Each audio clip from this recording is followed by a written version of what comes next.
सोचिए, आज आप दुनिया के किसी भी कोने में चले जाएं, चाहे वो न्यूयॉर्क का कॉरपोरेट ऑफिस हो, भारत का कोई गांव हो या मिडिल ईस्ट के रेगिस्तान, आपको हर जगह एक कॉमन पैटर्न दिखाई देगा।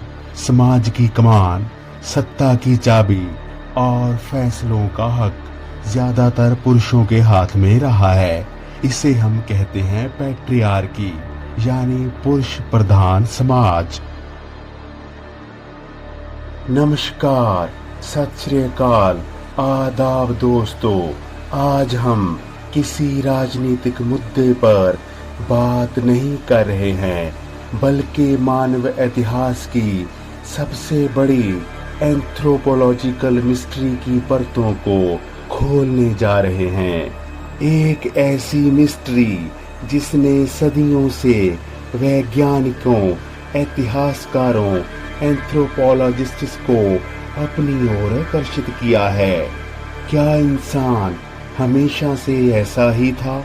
क्या पुरुष प्रधान समाज कोई प्राकृतिक नियम है जो हमारे डीएनए में लिखा है, या फिर इतिहास के किसी मोड़ पर कोई ऐसी घटना हुई है जिसने औरतों को दूसरे दर्जे पर धकेल दिया और पुरुषों को राजा बना दिया? आज के इस वीडियो में हम एक स्कॉलर की तरह गहरी रिसर्च में उतरेंगे। हम जानेंगे कि 19वीं सदी के महान एंथ्रोपोलॉजिस्ट लुईस हेनरी मॉर्गन ने न्यूयॉर्क के जंगलों में कौन सा ऐसा सच खोजा जिसने पूरी दुनिया को हैरान कर दिया। और साथ ही हम हिस्टोरिकल मटेरियलिज्म यानी ऐतिहासिक भौतिकवाद के चश्मे से देखेंगे कि कैसे लोहे की कुल्हाड़ी और जमीन के एक टुकड़े ने औरतों की आजादी को हमेशा के लिए बदल दिया। साइंटिफिक एंथ्रोपोलॉजी कहती है कि मॉडर्न इंसान लगभग 3 लाख साल पुराना है, लेकिन आपको जानकर हैरानी होगी कि इस 3 लाख साल के सफर में से लगभग 2,90,000 साल तक दुनिया में कोई पुरुष प्रधान समाज नहीं था। जी हाँ, यह बिल्कुल सही सुना। इस दौर को एंथ्रोपोलॉजी की भाषा में एगैलिटेरियन सोसाइटी कहा जाता है। कार्ल मार्क्स और फ्रेडरिक एंगल्स ने इसे प्रिमिटिव कम्युनिज्म कहा है। हिस्टोरिकल मटेरियलिज्म का पहला नियम यहीं से शुरू होता है, जैसा होगा उत्पादन का तरीका वैसा ही होगा समाज का ढांचा। उस दौर में इंसान के पास ना तो कोई परमानेंट घर था, ना ही जमीन पर किसी का मालिकाना हक था। लोग छोटे छोटे कबीलों में रहते थे। पुरुष शिकार पर जाते थे और महिलाएं जंगलों में से कंदमूल, फल और बीज इकट्ठा करती थीं। अब यहाँ एक बहुत बड़ा मिथिक टूटता है। बहुत से लोग सोचते हैं कि पुरुष शिकार करके लाता था, इसलिए वे सुपीरियर था। लेकिन आर्कियोलॉजिकल डेटा बताता है कि कबीले का 60 से 80% भोजन औरतों के जरिए इकट्ठा किया जाता था। शिकार तो कभी मिलता था, कभी नहीं। यानी आर्थिक रूप से महिलाएं पुरुषों पर निर्भर नहीं थी, बल्कि वे कबीले की लाइफलाइन थी। क्योंकि उस समय कोई प्राइवेट प्रॉपर्टी नहीं थी, इसीलिए किसी के पास दूसरे पर हुक्म चलाने का कोई जरिया नहीं था।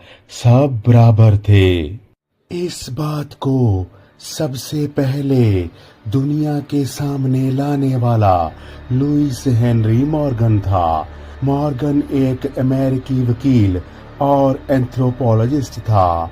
1877 में उन्होंने एक किताब लिखी जिसका नाम था एंशिएंट सोसाइटी। इस किताब ने मानव इतिहास को देखने का नजरिया ही बदल दिया। मॉर्गन ने अमेरिका के मूल निवासी इरोक्विस कबीले के साथ सालों तक रहकर उनकी रिश्तेदारी की व्यवस्था का अध्ययन किया था। उन्होंने पाया कि इरोक्विस समाज में बच्चे का वंश पिता के नाम से नहीं बल्कि माँ के नाम से चलता है। इसे एंथ्रोपोलॉजी में मातृवंशीय समाज कहा जाता है। मॉर्गन ने अपनी रिसर्च में 3 बहुत ही चौंकाने वाले खुलासे किए जिन्हें आपको ध्यान से समझना होगा।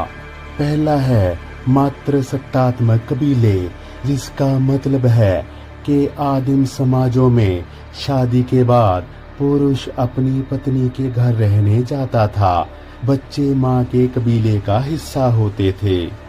औरतों के पास कबीले का चीफ चुनने की वीटो पावर होती थी।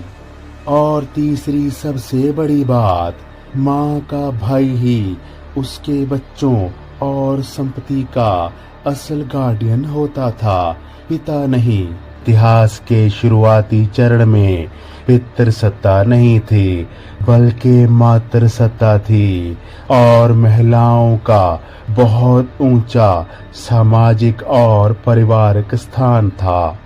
मॉर्गन ने समाज को 3 विकास चरणों में बांटा। पहला था जंगलीपन, दूसरा था बर्बरता और तीसरा सभ्यता। उन्होंने दिखाया कि जैसे जैसे इंसान बर्बरता से सभ्यता की ओर बढ़ा, औरतों की स्थिति खराब होती गई। हिस्टोरिकल मटेरियलिज्म को मॉर्गन की खोज के रूप में एक जीता जागता सबूत मिल गया। एंगल्स ने अपनी किताब the origin of the family, private property and the state में इसको शामिल कर लिया। हिस्टोरिकल मटेरियलिज्म के नजरिए से मातृसत्ता अचानक से पितृसत्ता में नहीं बदल गई, बल्कि इसके पीछे भौतिक साधनों का बदलना था। जहाँ यूं कहिए कि मटेरियल टूल्स के बदलते ही यह सत्ता भी बदल गई। आज से 10,000 साल पहले जब इंसान ने खेती करना और पशु पालना सीख लिया तो उसके पास सरप्लस प्रोडक्शन होने लगी, जिसको संभालने के लिए उसने उसे स्टोर करना शुरू कर दिया। इससे अतिरिक्त संपत्ति पैदा हो गई। खेती के लिए भारी हल चलाने और बैलों को संभालने की जरूरत थी। कबीले के श्रम विभाजन के तहत क्योंकि महिलाएं बच्चों को जन्म देने और पालने में व्यस्त रहती थीं, इसलिए इस भारी काम की कमान धीरे धीरे पुरुषों के हाथ में चली गई। मवेशी और खेती के औजार पुरुषों के नियंत्रण में आ गए। हिस्टोरिकल मटेरियलिज्म कहता है कि जैसे ही सरप्लस पैदा हुआ, कबीले की सामूहिक संपत्ति खत्म होने लगी। ताकतवर पुरुषों ने जमीन और मवेशियों पर अपना कब्जा करना शुरू कर लिया और शुरुआत हो गई प्राइवेट प्रॉपर्टी की। प्राइवेट प्रॉपर्टी की शुरुआत के साथ ही औरतों की ऐतिहासिक हार भी हो जाती है। पुरुषों ने अपनी बनाई हुई संपत्ति को अपनी सगी औलाद को देने की इसी चाहत ने इतिहास का सबसे बड़ा तख्ता पलट कर दिया। पुरुषों ने तय किया कि अब वंश माँ के नाम से नहीं बल्कि पिता के नाम से चलेगा।